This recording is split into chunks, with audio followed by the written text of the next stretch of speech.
My name is Natalie Perkins. I am a team member of Team Sharkbait.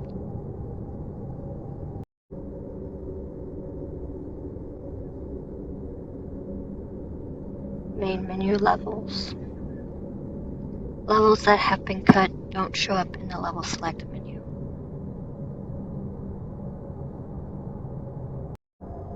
As the main menu, I want the player to be able to choose between different options such as play game, options, credit, and end game, so that the player will be able to navigate to where they want to be and possibly change the things that they want to change.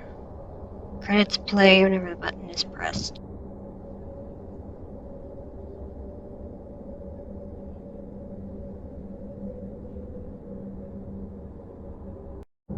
As the pop-up buttons, I want to pop up and let the players know how to play.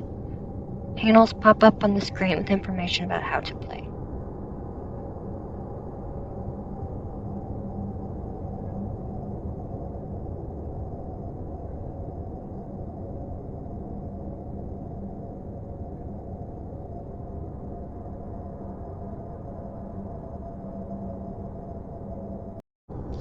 As the pause menu, I want my background to be a different color other than green.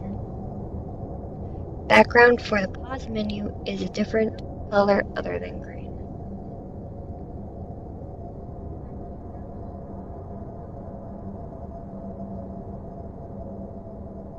Change the color of the rooms in the base game.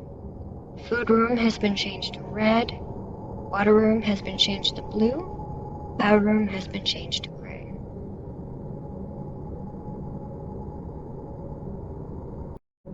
As the health bar, I want to be able to have a red bar to indicate the health lost. When the health bar goes down, health lost will show red.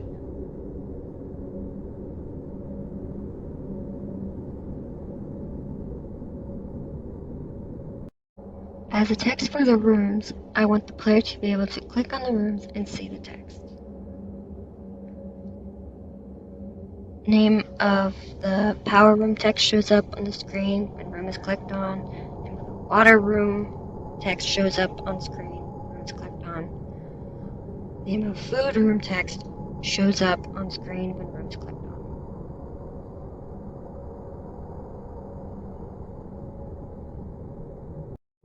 As the audio for the power, water, and food rooms, I want to be able to let the players know when the resources are ready to be collected.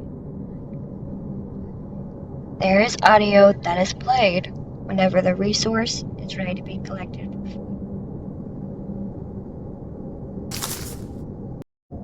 There is audio that is played whenever the resource is ready to be collected for the power.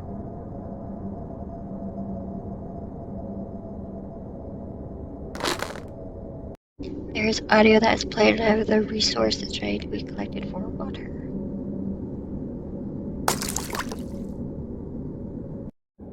Discuss with the team what we want to do with the Pip-Boy, if we want to have the buttons do something, or if we should cut them.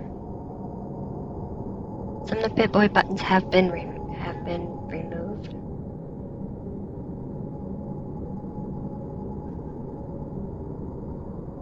Some of the Pip-Boy buttons have been reworked.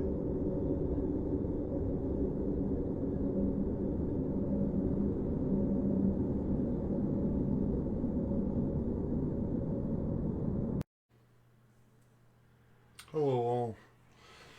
My name is Timmy Dickinson, and I am on Team Sharkbait. And this will be my last sprint and review video.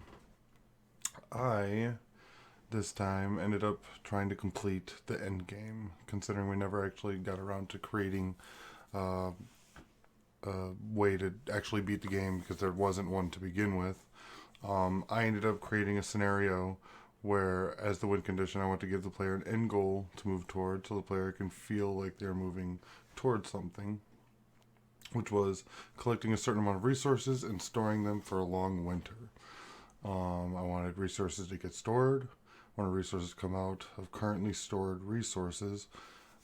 So if you end up storing something, I wanted you to be able to take it out.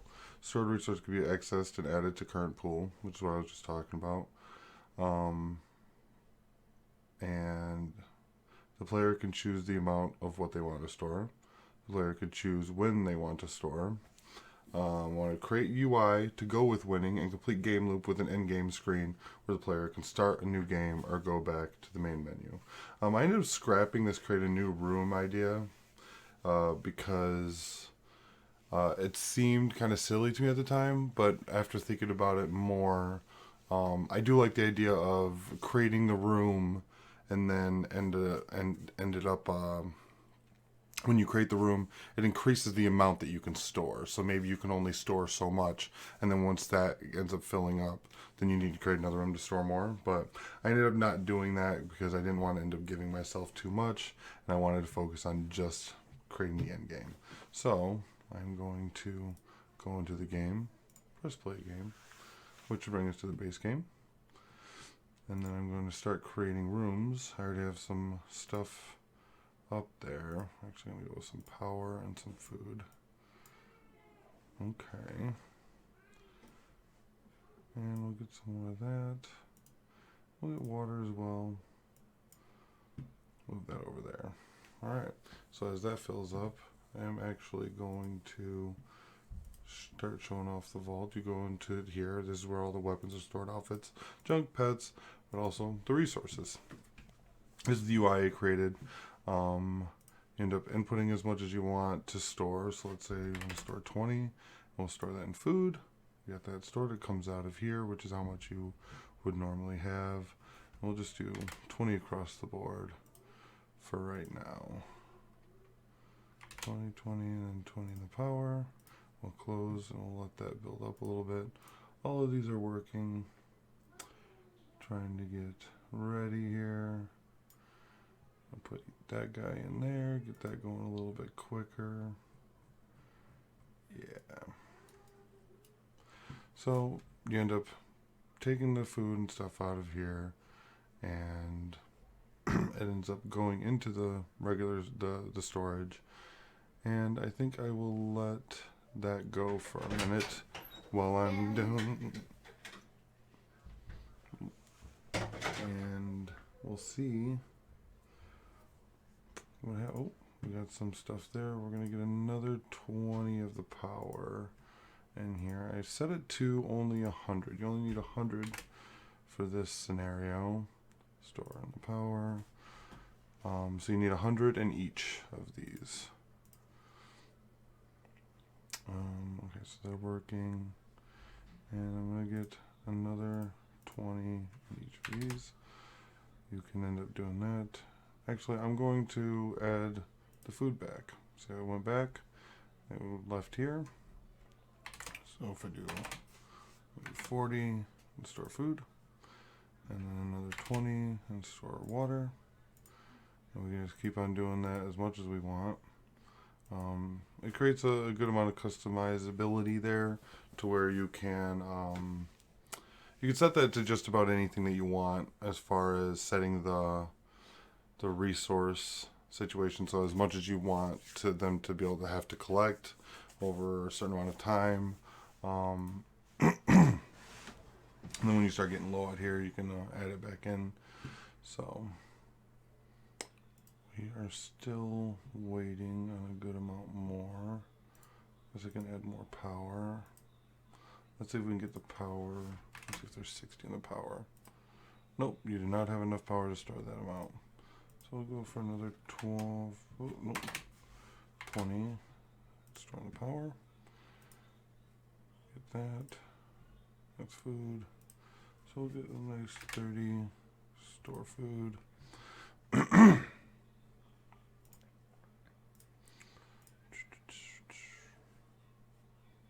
This water. Get some water. Store water.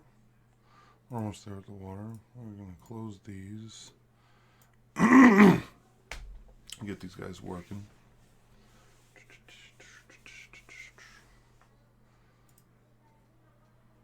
Alright, that's more power. Let's see if we can finish off this power. Which I don't... Maybe 4. Store power. Yep, we're all done with the power.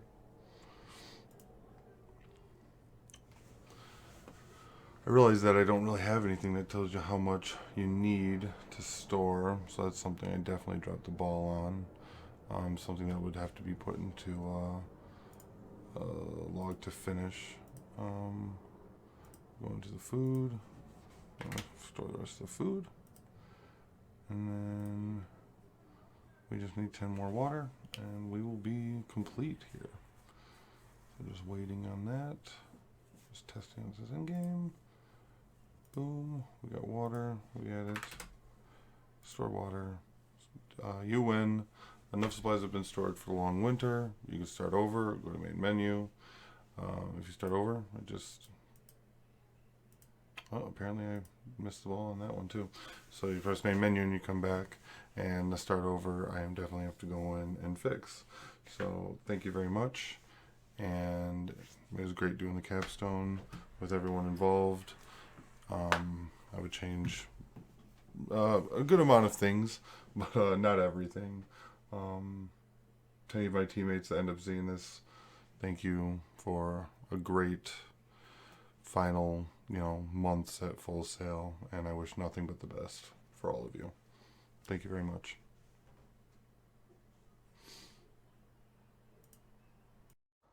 Good evening, everyone. My name is Mark Lardale, and I will be going over the few things that I went over, and I will be going over a few things that I did in the new game that the final build that we're doing for the capstone. First of all, we have the menu select. You can go play game, and this will take you right to the game right here. Now, as you can see, my grid has changed just a little bit. We made it fit everything. There is now an elevator.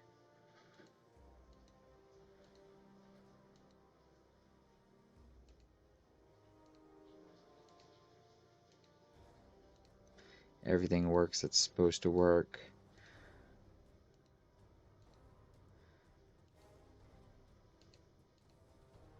that we needed to work on. As you can see, we went from it being a 4x4 to being a 5x6, I believe I put it as, and I just wanted it this way so that way we can have strict elevators um, for everything. Now, if we go ahead and take a look, I changed the color as well. Unfortunately, I could not figure out how to get everything to work on making the color change, but that's what I did. The grid is now almost perfect. I'm going to figure out how to do that. I'm going to continue working on this game, even nobody else is going to work on it. If you have any questions or feedback for me, it'd be greatly appreciated. Go ahead and reach out to me, professors, and I will be more than glad to hear from you. In the meantime, thank you for your time, and I hope you have a wonderful evening. Hello, my name is Miranda Gilkerson, and I am part of Team Sharkbait. When we started this project, I was working on the player inventory to vault storage. I didn't get very far with that, simply because I just couldn't figure it out. They were working on a different inventory system than what I was working on, so I managed to work on the search and rescue level throughout this entire month and last month as well. In that time, I have managed to do the subtasks that we see here. We got clothing the dweller, we added the blackout zones, we added a trap zone for where the player will run into it and they will get hurt. You have to heal them. I added a win condition, which is to save the missing dweller. We added in a button that takes away pressing the I key to open the inventory. We added scripts to each of those buttons in the dweller menu to be used. We had scripts in there to heal the dweller with the S button that's in the dweller menu. We had different scripts for the items that the player can pick up and they can actually use within the level. When equipping these items within the level, they will actually disappear out of the inventory or reappear when you click something else. We also got the equip weapons to finally work. I'm still going to work on the equipping the pets because I don't have any pets in my search and rescue level. And then, of course, we're going to move the dweller by using the A and D buttons or the arrow keys as well. So here's our build. And we'll go ahead and open this up.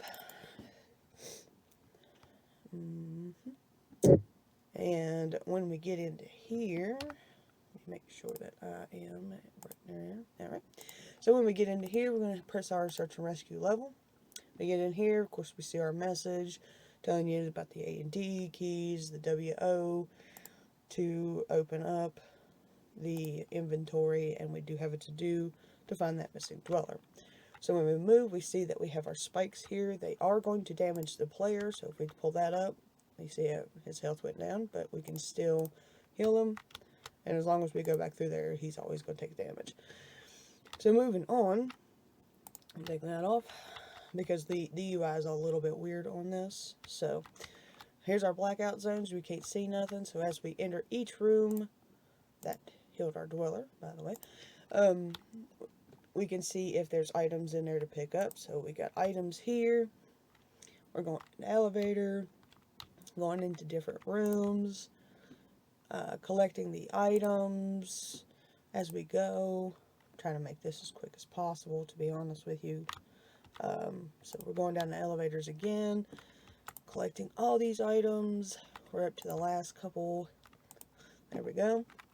Now you get the message saying that you've collected everything. Now find the missing dweller. So if we scroll in here and look at this dweller, and like I said, the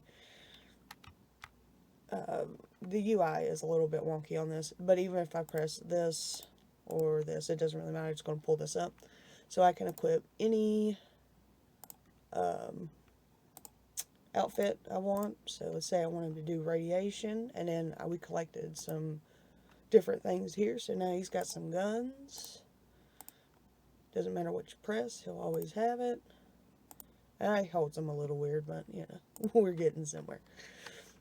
Alright, so now that we've got that out of the way, let's find that missing dweller.